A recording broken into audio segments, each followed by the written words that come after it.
आणि निवडणुकीच्या पूर्वसंध्येला काल सिंधुदुर्गामध्ये माजी आमदार वैभव नाईक यांनी एक पत्रकार परिषद घेतली आणि फार मोठा एक शोध लावला। माननीय एकनाथ शिंदेसाहेब मालवणमध्ये येताना हेलिकॉप्टरमधून येताना ज्या कपड्याच्या बॅगा काढल्या त्याच्यामध्ये पैसे होते, अशा पद्धतीचा एक बालिश आरोप काल वैभव नाईकांनी केलेला आहे। पहिली गोष्ट, वैभव नाईकांच्या एका म्हणण्यामध्ये तथ्य आहे की त्या बॅगा नक्की होत्या, पण एकनाथ शिंदेसाहेब सलग 8-8 दिवस घरी न जाता ज्या कार्यकर्त्यांनी पक्ष मोठा केला आहे त्यांच्या प्रचारासाठी महाराष्ट्रामध्ये फिरत आहेत, ही वैभव नाईक साहेबांना सवयच नसणार। कारण वैभव नाईकांचे नेते 2 तासासाठी पर्यटनासाठी सभा म्हणून येतात आणि निघून जातात, त्याच्यामुळे त्यांच्याकडे कपड्याची बॅग असणं हे अभिप्रेतच नाही। परंतु एखाद्या मोठ्या नेत्यावर आरोप केल्यानंतर आपण मोठं होतो ही कदाचित वैभव नाईकांची भूमिका असावी आणि त्यांच्या त्यांना खुश ठेवायचं आहे। एकनाथ शिंदे साहेबांवर टीका केल्यानंतर UBTचे पक्षप्रमुख त्यांना 100 मार्क्स देतील असा कदाचित त्यांचा गैरसमज असावा आणि त्या भूमिकेतनं कालची नैराश्यातनं वैभव नाईकांनी ही पत्रकार परिषद घेतलेली आहे। मी कालच तुम्हाला संध्याकाळी असं सांगितलं की महाराष्ट्रामधले एकनाथ शिंदेसाहेब हे 53 सभा करणारे एकमेव नेते आहेत। 2 ते 3 रोड शो त्यांनी केलेले आहेत। त्याच्यामुळं हा प्रवास करत असताना काही ठिकाणी मुक्काम करावा लागतो, काही ठिकाणी 7-7, 8-8 सभा असल्यामुळं मुक्कामाला जात असताना आपल्याला देखील माहिती आहे कपडे न्यावेच लागतात। कपडे काय आपण टांगून नेऊ शकत नाही। पण वैभव नाईकांनी काल जो एक शोध लावला आहे की त्या बॅगेमध्ये पैसे होते, शिंदेसाहेब पैसे घेऊन आले, पण वैभव नाईक हे विसरले की ज्यावेळी नैसर्गिक आपत्ती सिंधुदुर्गावर आली होती त्यावेळी वैभव नाईकांच्या मतदारसंघामध्ये देखील एकनाथ शिंदेसाहेबांनी अनेक घरांना छत निर्माण करून दिलं होतं आणि ते घरांवरचं छत नव्हतं, तर वैभव नाईक यांची पॉलिटिकल जी काही व्यक्तिमत्व आहे ते तसंच राहावं हा केलेला एकनाथ शिंदेसाहेबांनी प्रयत्न होता। वैभव नाईकांवर कुठेही नैसर्गिक आपत्तीमध्ये फिरले नाहीत किंवा लोकांना मदत केली नाही अशा पद्धतीचा आक्षेप येऊ नये म्हणून एकनाथ शिंदेसाहेबांनी जीव तोडून वैभव नाईकांसाठी देखील त्यावेळी मदत केलेली होती।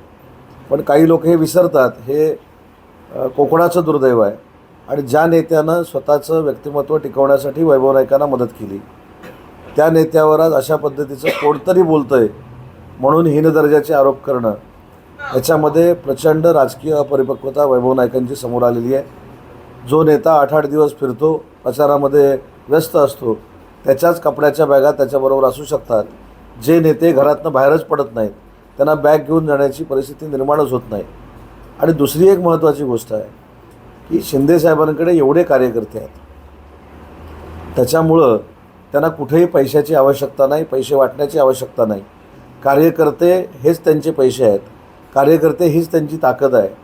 कार्यकर्ते जे त्यांच्यावर प्रेम करतात ते आज निवडणुकीला भारावून त्यांच्यासाठी काम करत आहेत आणि मालवण नगरपालिकेमध्ये वैभव नाईकांचं पॅनल हे 3 नंबरला जाणार आहे म्हणून हा सगळा नैराश्यातनं केलेला आरोप आहे, याचा मी जाहीरपणानं निषेध करतो आणि वैभवजींना एक विनंती करतो की राजकारण होतच असतं। काल मी माझ्या भाषणात देखील रत्नागिरीमध्ये सांगितलं आहे, पण विरोधात असताना देखील जी लोकं आपल्याला मदत करतात त्याची कुठेतरी जाण आपल्या हृदयाच्या कुठच्यातरी छोट्याशा कोपऱ्यामध्ये असली पाहिजे, ही एक मित्र म्हणून त्यांना माझी विनंती आहे। राजकारण हे होतच राहतं आणि वैभव नाईक आमच्यासोबत आले नाहीत याचा कधीही राग एकनाथ शिंदेसाहेबांनी मनात न ठेवता त्यांना पाहिजे त्या पद्धतीची मदत विकासाच्या कामातनं ही केलेली आहे। त्याच्यामुळे वैभव नाईकांनी थोडं मागचा विचार करून बोललं असतं तर बरं झालं असतं, पण त्या विचारांचा पण नाईलाज आहे। त्यांच्या UBTच्या पक्षप्रमुखांना खुश करण्यासाठी मी एकनाथ शिंदेसाहेबांच्या संपर्कात नाही हे दाखवण्यासाठी एकनाथ शिंदेसाहेबांवर टीका करणं हे क्रमप्राप्त आहे। पण आपण कोणावर टीका करतो आहे ह्याचं थोडं भान असलं पाहिजे। ज्यानं आपल्याला मदत केली, जो आपल्या वाईट प्रसंगाच्या वेळी उभा राहिला आहे, त्याच्याबद्दल नक्कीच आपल्या कुठंतरी मनामध्ये आदर असला पाहिजे, हे मला या पत्रकार परिषदेतनं सांगायचं आहे। आणि वैभव नाईकांनी जे आरोप केलेले आहेत हे धादांत खोटे आहेत।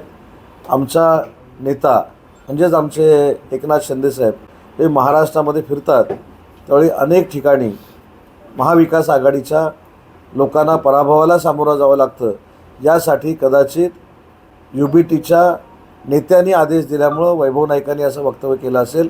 पण वैभव नाईकांना हे बोलण्याचा अधिकार नाही.